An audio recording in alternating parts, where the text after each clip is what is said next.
처음 이제 게임 개발하는 사람들이 창업을 하기에는 그런 인맥들 같은 게 없을 거잖아요. 네, 현업이라고 하는 판이 있으니까 여기에 들어와서 경력도 쌓으면서 월급도 받고 돈도 벌고 경력도 쌓으면서 동료도 찾는 게 그러니까 일석삼조인 거죠.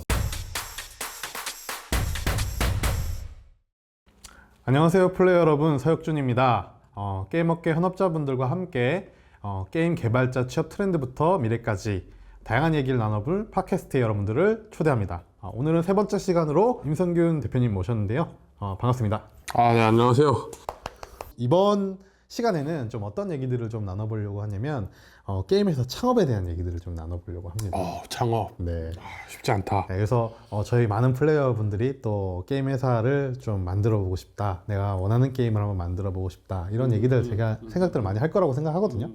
그래서 개발자님께서는 그럼 이제 이 개발을 창업으로 좀 접근을 했을 때 좀 어떻게 할지 이런 부분들을 좀 얘기해 주시면 좋을 것 같아요. 자, 우선 첫 번째, 창업 초기에 가장 중요한 게 있다면 어떤 걸까요? 창업 초기에 일단 가장 중요한 거라고 한다 그러면 무엇보다 팀빌딩이죠. 팀빌딩. 네, 왜냐하면 결국 창업이라고 하는 건 나 혼자서 어떤 그런 길을 간다라는 것보다도 물론 1인 개발자분들도 있을 수도 있겠습니다만 저는 일단은 제가 가지고 있는 경험은 1인 개발은 아니어서 그건 아마 뭐 다른 이제 뭐 더 좋은 분들이 이제 나와서 아마 1인 개발에 대해서 이제 말씀을 주실 것 같고, 저는 이제 기업적인 관점, 그러니까 조직적인 관점에서 봤을 때는 가장 처음에 시작한 건 사실 투자자들도 뭘 보냐면 팀빌딩이 어떻게 되어 있는가, 그러니까 멤버셋이 어떤가를 좀 많이 보기 때문에 제가 봤을 때는 가장 중요한 게 팀빌딩이 아닌가라고 좀 개인적으로는 좀 그렇게 생각을 합니다. 그럼 그 팀빌딩에서 각각의 역할과 포지션이 있을 것 같아요. 뭐 어떻게 역할을 잡고 어떻게 포지션을 만드시나요? 일단 게임 개발이라고 한다 그러면 기본적으로 산발이라고 얘기를 합니다. 그러니까 뭐 세계의 축 뭐 이렇게 이야기할 수 있는데 뭐 조로의 삼검류 뭐 이런 삼도류. 네, 삼도류 그렇죠. 뭐 그렇게도 볼 수도 있고 뭐 그렇죠. 뭐 트라이앵글 뭐 여러 가지 포함할 수 있는데 삼위일체 뭐 등등등.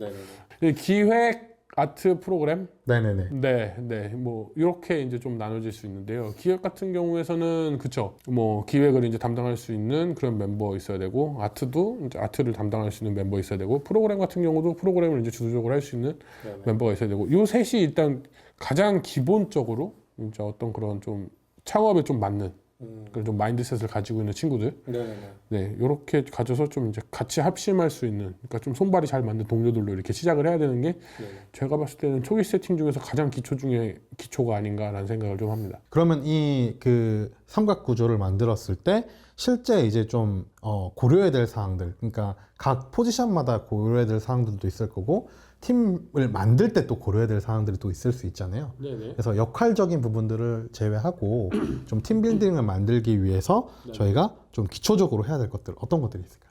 우선은 팀빌딩을 하기 위해서 기초적인 것들이라고 한다 그러면 너무 당연한 얘기지만 나랑 잘 맞는 인맥 구성을 일단 잘 해야 되지 않을까요? 그런 사람들이 있어야 그 역할에 맞춰서 이렇게 할 수 있었던 것 같고요. 이거 조금 현실적으로 좀 이야기를 해드리자면, 저는 사실 지금 창업한 멤버, 그러니까 즉 이사진, 저희 경영진 4명이 제가 가지고 있었던 인디게임 팀에서부터 같이 손발을 맞췄던 멤버들이거든요. 그 CTO 같은 경우도 이제 거기에서 이제 클라이언트를 했었던 친구고, 그다음에 지금 AD 같은 경우에서도 거기에서 이제 했었고, 저는 이제 그 회사를 다니면서도 저녁에는 이제 남는 시간에 이제 그런 이제 개발하는 걸 좋아했어서, 그래서 그때 그 제가 가지고 있었던 인디 팀을 기반으로 지금 이제 회사를 만들었기 때문에 결과적으로 가장 중요한 기초 중에 기초는 내 주변에 나랑 같이 함께 할 수 있는 동료들, 어디에서 어떻게 구할 것인가. 그러면 좀 이거는 별도의 질문이긴 한데, 처음 이제 게임 개발하는 사람들이 창업을 하기에는 그런 인맥들 같은 게 없을 거잖아요. 네. 그런 경우는 어떻게 하나요? 저는 그래서 가급적이면 현업에 한번 들어오시다라는 걸 추천드립니다. 왜냐하면 동료를 찾기 위해서라도 들어오라는 거예요. 그러니까 물론 제야의 고수들도 있습니다. 제야에서 활동하면서 정말 실력 뛰어나신 분들도 있겠지만은 확률적으로 봤을 때에는 그런 제야의 고수들을 하나하나 삼고초를 하면서 딱 찾아가는 것보다는 실무에 들어와서 같이 일해보고 이 친구의 실력이 어떤지, 조직 생활을 할 때는 어떻게 되는지. 네네네. 물론 제야에 있는 고수분들도 이제 뭐 조직 생활도 잘할 수 있고 뭐 실력이 뛰어난 분들도 계시지만, 그쵸, 훨씬 더 찾기 쉬운 이제 판이 있잖아요. 네, 현업이라고 하는 판이 있으니까 여기에 들어와서 경력도 쌓으면서 월급도 받고 돈도 벌고 경력도 쌓으면서 동료도 찾는 게 그러니까 일석삼조인 거죠. 그러면 만약에 임성균 개발자로서